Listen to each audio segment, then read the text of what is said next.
Hey everybody, how you doing? So following my recent how to get a Supermodel Network working video, there were a couple of additional little things that I thought were probably just worth mentioning, so I thought I'd just do a little addendum video just to add these bits in. If you haven't seen my original how to get the network working video, what I'll do is make one of those YouTube video card thingies appear in the top right hand of the screen here that you can click on. Now, if you've seen that video, this is actually the same folder that I was using before with all the games in, but you'll notice I've got a few extra bits and pieces in here. So the first thing that I just wanted to talk about was getting a SEGA Rally 2 network working, just because the setup process is slightly different in SEGA Rally 2 compared to the example of Daytona USA 2 that I showed in the previous video. It's possible some of the other Supermodel games might be set up in a slightly different way as well, but SEGA Rally 2 is the only one that I know of that's a bit different like this compared to the way I've set up stuff like Scud Race and Dirt Devils and Daytona USA 2. And the thing with this one is, if you try to basically configure it into network mode with the emulator itself not being set to network mode, the options to change it from master to slave to standalone basically won't show up. So you've actually got to have the emulator in the network mode to work. So here's a batch file that I've already made, and just quickly show you that just so you can see what I'm starting it with. Oh, and the other thing just to mention as well is when you're using a SEGA Rally network, you need to have the PPC frequency set to 87, otherwise for some reason you'll notice you start to get weird jittery graphics on some of the stages.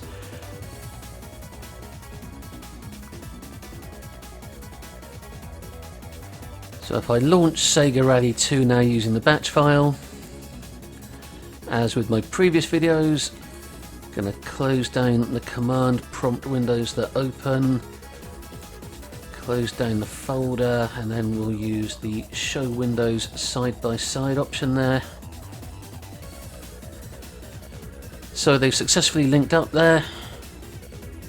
Screens are the wrong way around, unfortunately. Don't seem to have any control of that with the show windows side by side. Ideally the master should be on the left, slave on the right, in order for the panoramic track mode to work properly.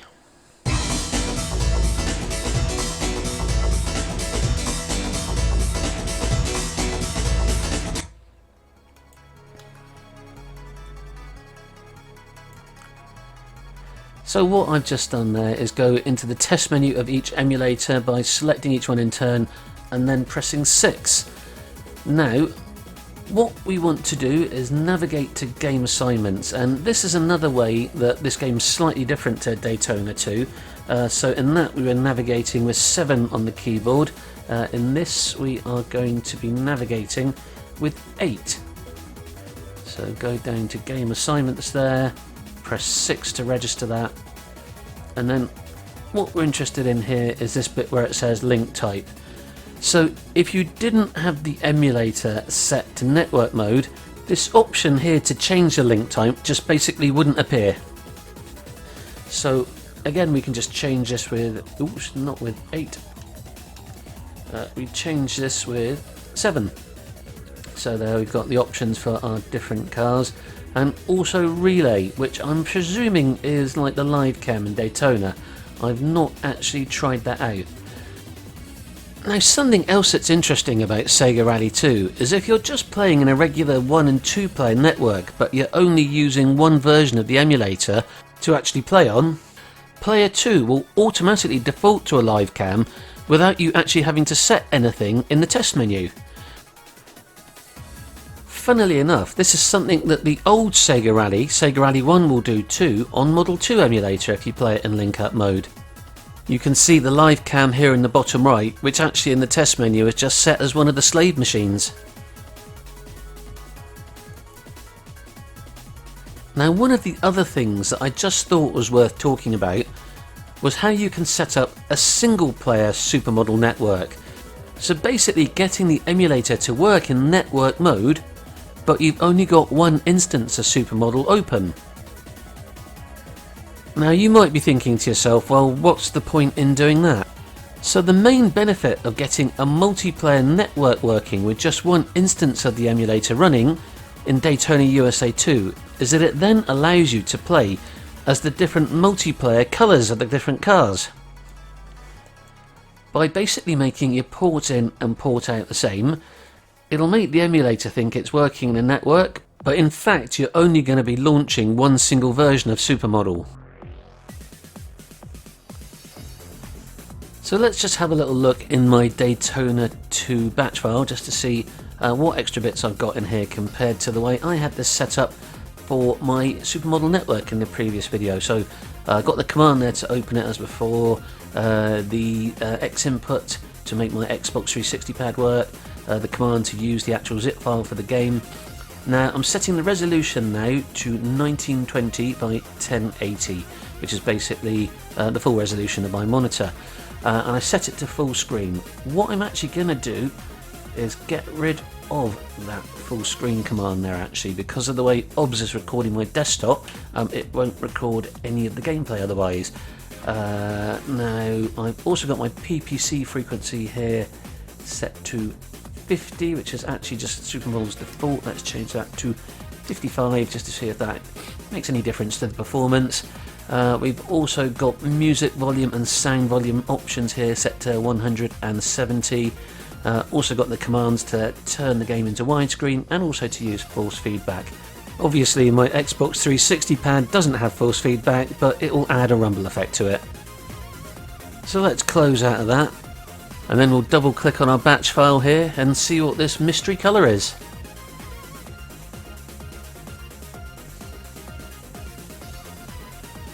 So let's have a look at what car number 8 looks like.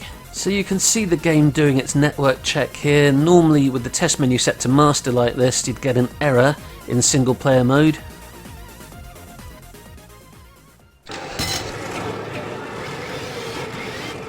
Ah, a pink multiplayer car. Funnily enough, the colour of the official Supermodel forum. Let's just do one quick lap with this guy. Hard level car. Choose manual or automatic transmission. Manual. You'll have noticed that I haven't actually bothered changing the ROM's region out of Japan. This is actually still the test version of the game that I was using to set the emulator up from scratch in my first video, and just frankly I can't be arsed trying to change the region. What I'll do though is put the code that you need to use to change it in the test menu into the video's description.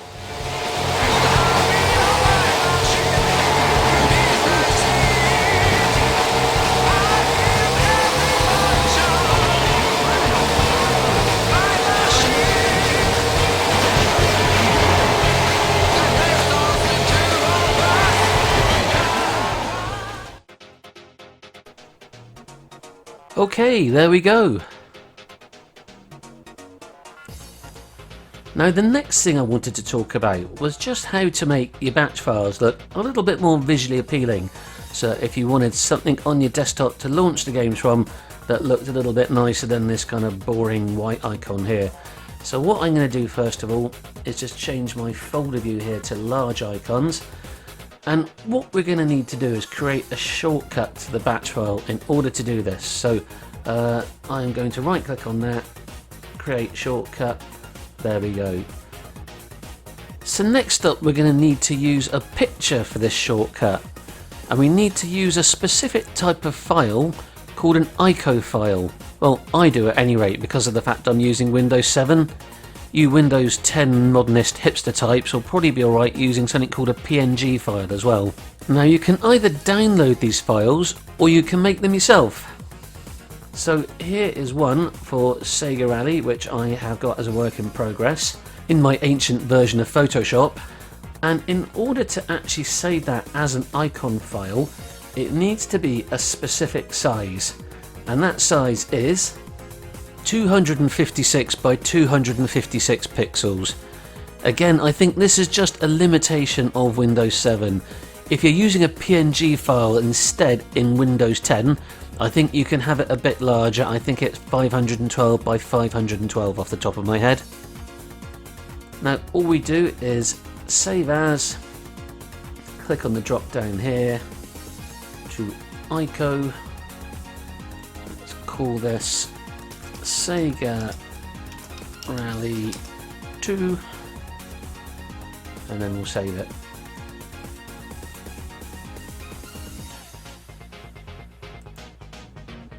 Now here's the folder with all my icons in. So here we go, here's the new Sega Rally 2 one I've just created. So what we need to do now is go back to our shortcut, right click on that, go to properties, and then click on change icon. You'll get a warning message there that there's no icon associated with it, blah blah blah. Get rid of that. And then what we need to do now is browse to the folder with our icons in. So for me that is in pictures, and I have got a specific folder there. Okie dokie, and we scroll down and hopefully we should see our Sega Rally 2 icon. There we go. So double click on that, click on that, click on that, and there we have it, a lovely new sexy Sega Rally 2 batch file shortcut with an icon. So what you can then do then, if you want to, is cut that out, stick it on your desktop, and then when we double click on that, that will now launch us our two versions of Sega Rally, or Sega Rally 2 rather. So there we go, another successful link up, and this time the master and slave are the right way round. Hooray! Let's just have a very quick look at the attract mode now that it's actually going to display the right way round.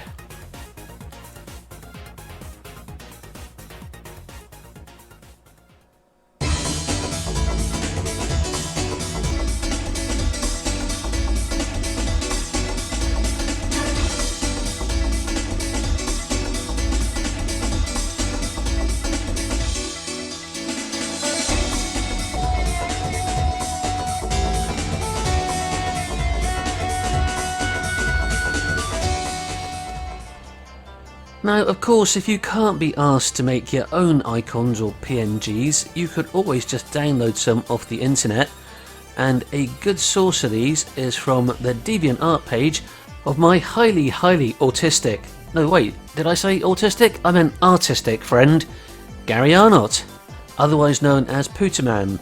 And look at all these lovely sexy icons he's got here. Loads of Sega related ones and stuff like that on here as well, so make sure you check out Pooterman's page. I'll stick a link to it in the video description.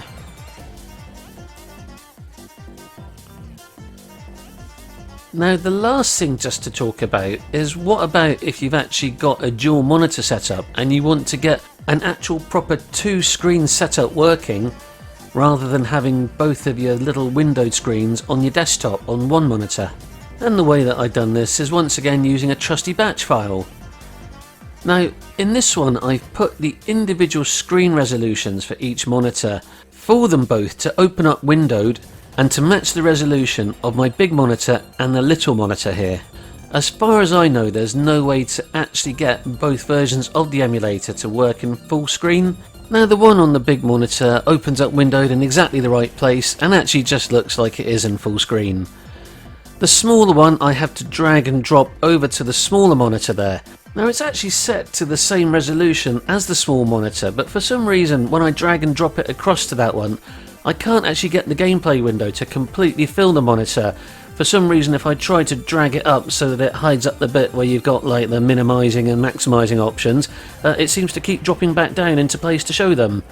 Bit weird, but never mind. Okay, so I'm going to wrap things up there. I hope you found these extra little bits of information about things that you can do with the Supermodel Network useful. If you have, please don't forget to like, share and subscribe.